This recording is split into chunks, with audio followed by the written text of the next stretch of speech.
आज पुत्रदा एकादशी है। जिस नारी को संतान नहीं हो रही हो, बहुत प्रयास कर लिया हो, पुत्रदा एकादशी पूरे साल में 2 बार आती है। एक श्रावण के महीने में आती है, दूसरी पोषादिक क्रम में आती है। श्रावण के महीने की जो पुत्रदा एकादशी होती है, ये संतान की वृद्धि करने वाली होती है। शंकर जी के मंदिर में जाकर, भगवान शिव के मंदिर में पूजन करके घी का 1 कटोरी में घी और 1 कटोरी में खीर शंकर के सामने रख देते हैं।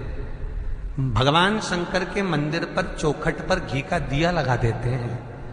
शंकर जी की चढ़ी हुई 1 बेलपत्र साथ में रखें और 1 बेलपत्र को उठाकर शंकर जी के मंदिर की चौखट पे ही बैठकर चबा चबा कर खा लेते हैं। जो 1 बेलपत्र लेकर आए हैं वो अपने पति को खिला देते हैं। कहते हैं पुत्रदा एकादशी के दिन ये कर लेने पर संतान की प्राप्ति हो जाती है, पुत्र की प्राप्ति हो जाती है। ये वो एकादशी है। में बच्चा है, नारी के गर्भ में संतान है, नारी के गर्भ में संतान। और एक बात और स्मरण रहे, नारी अगर गर्भस्थ बच्चा और नारी को ऐसा लग रहा है कि ये जरूर कुछ परेशानी, कुछ कष्ट जीवन में आने वाला है, हो सकता है मेरे बच्चे को शंका जो होती है, उस समय पर भी स्वधा का स्मरण मूल हो जाता है। स्वधा का स्मरण मूल हो जाता है। हम तो कहेंगे, कई लोगों ने भ्रम पैदा कर रखा है, कई लोगों ने भ्रम पैदा कर रखा है। कई महाराज लोग कह देते हैं कि जब गर्भ से नारी रहे तब शंकर भगवान को ना छुए, शिवलिंग का स्पर्श ना करे, शंकर जी को छुए नहीं। ना जाने कौन से महाराज ने कह दिया, एक आध बार मिल जाए तो पकड़ के सी और लिया। जिसने कहा, जब शिव महापुराण की कथा कर रही है, अकाल मृत्यु वो मरे जो काम करे चंडाल का, और काल उसका क्या बिगाड़े जो भक्त हो महाकाल का। जो शंकर का उपासक होता है, शंकर का स्पर्श करता है, शिवलिंग का मात्र स्मरण, केवल स्मरण, केवल स्पर्श करता है, तो कहा उसके कौटि कौटि पाप छिन्न हो जाता है। तो गर्भस्थ नारी, अरे भाई, लिंगायत संप्रदाय का वर्णन हिंगोली से करा था, परली से करा था कि लिंगायत संप्रदाय में शिवलिंग को मानते हैं।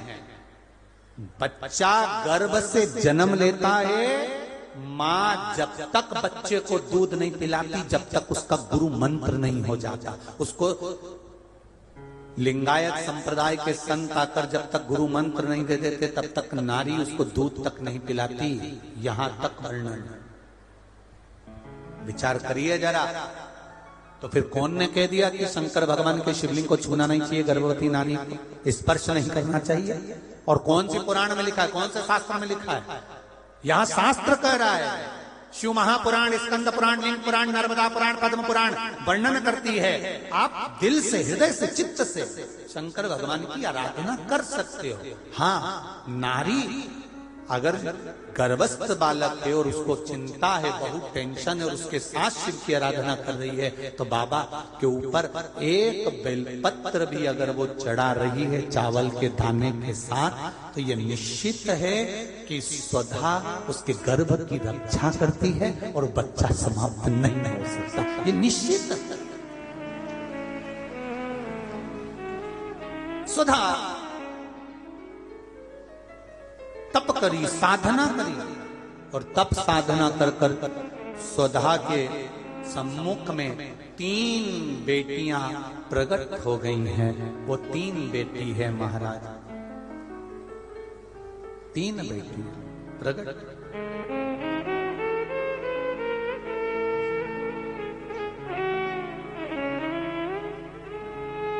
महाराज मैना, धन्या और कला, ये 3 बेटियों का प्रागट्य सम्मुख में हो गया।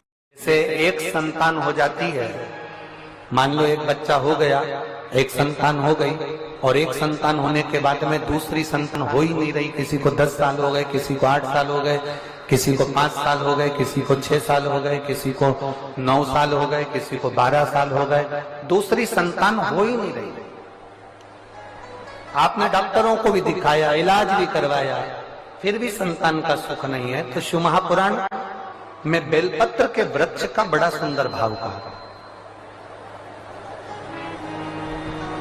जिसको संतान का सुख नहीं है उसको सफेद आंकड़े की जड़ का प्रयोग करना चाहिए। और जिसके घर में एक संतान हो चुकी है और दूसरी संतान नहीं हो रही है, 8 साल, 10 साल, 15 साल, 20 साल, 22 साल हो गए, और दूसरी संतान का अगर सुख नहीं है, तो उसके लिए बेलपत्री के वृक्ष के नीचे का एक भाव बड़ा सुंदर कहा गया। किसी भी सोमवार से आप ये प्रयोग करना प्रारंभ कर सकते। 11 रुद्र होते हैं, 11 रुद्र होते हैं।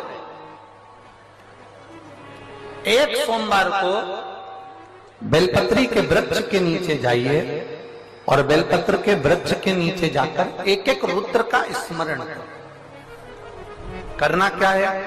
बेलपत्री के वृक्ष के नीचे जब आप जाएं तो बेलपत्र के वृक्ष के नीचे की ही मिट्टी का एक कुंड, आप लोग क्या कह सकते हैं यहाँ पर, हम क्या बोले उसको, जैसे मिट्टी का एक कटोरी बनाते हैं ना, क्या बोलते हैं उसको, कुंडी बना लेते हैं मिट्टी की। बेलपत्री के वृक्ष के नीचे की ही मिट्टी, उसी मिट्टी का एक छोटा सा एक कुंडा बना लो उसको मिट्टी का। जितने लोग आस्था चैनल पर सुन रहे हैं, जितने लोग फेसबुक यूट्यूब पर श्रवण कर रहे हैं, बड़े ध्यान से सुनिएगा, सावधान।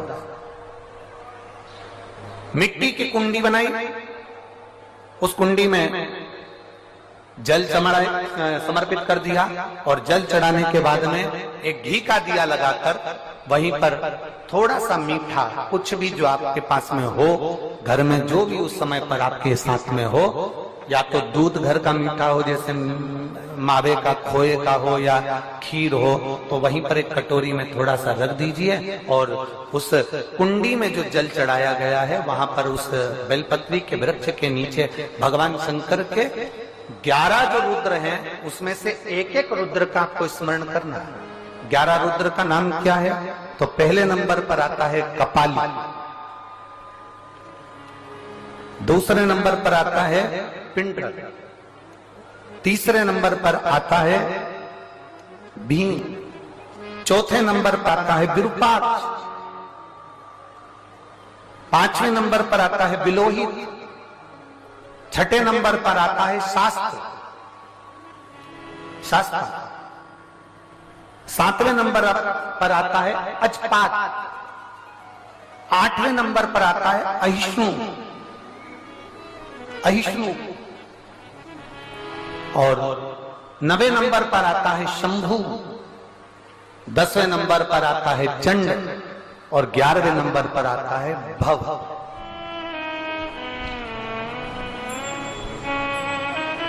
अगर अभी आप लोग नहीं लिख पाए हैं तो बाद में मोबाइल पर से कथा को पीछे खींचना, फिर उसमें से धीरे धीरे इसको लिखना। एक रुद्र के नाम से एक कुंड का निर्माण करा, पूजन करी, घी का दिया लगाया, वहां जो मीठा रखा है उसको लिया, कुंड में से थोड़ा सा जल लिया, बेलपत्री के पेड़ के नीचे आचमन किया, जो मीठा रखा है वो ले जाकर रात्रि के समय पर सोने से पहले पति पत्नी उसको पाएं और साथ रहे। एक सोमवार को ये प्रयोग करना है, फिर दूसरे सोमवार को दूसरे जो एकादश, जो 11 रुद्रों का जो वर्णन किया गया है, एक एक रुद्र का नाम लेकर एक बार कुंड का निर्माण करना है। दूसरे सोमवार को, जैसे एक बार आपने अगर कपाल नाम से पूजन करी, दूसरे नंबर पर पिंडल नाम से पूजन करी, तीसरे नाम पर भीम नाम से, फिर आप विरूपाक्ष नाम से, ऐसे एक एक सोमवार करना है, 11 सोमवार। और 11 सोमवार जैसे तुम्हारे पूर्ण होंगे, भले 10 साल हो गए हो चाहे 15 साल हो गए हो, गर्भ जरूर फेरेगा और संतान की प्राप्ति जरूर। किसी के यहाँ पर 11 रुद्र भी पूरे नहीं हो पाते हैं और गर्भ ठेर जाता है। लगभग 4-5 रुद्र पूरे होते हैं और गर्भ ठेर जाता है। तो आप जो 11 रुद्र हैं इनका स्मरण कर कर भी भगवान शंकर से प्रार्थना कर सकते, भगवान शिव से प्रार्थना कर सकते।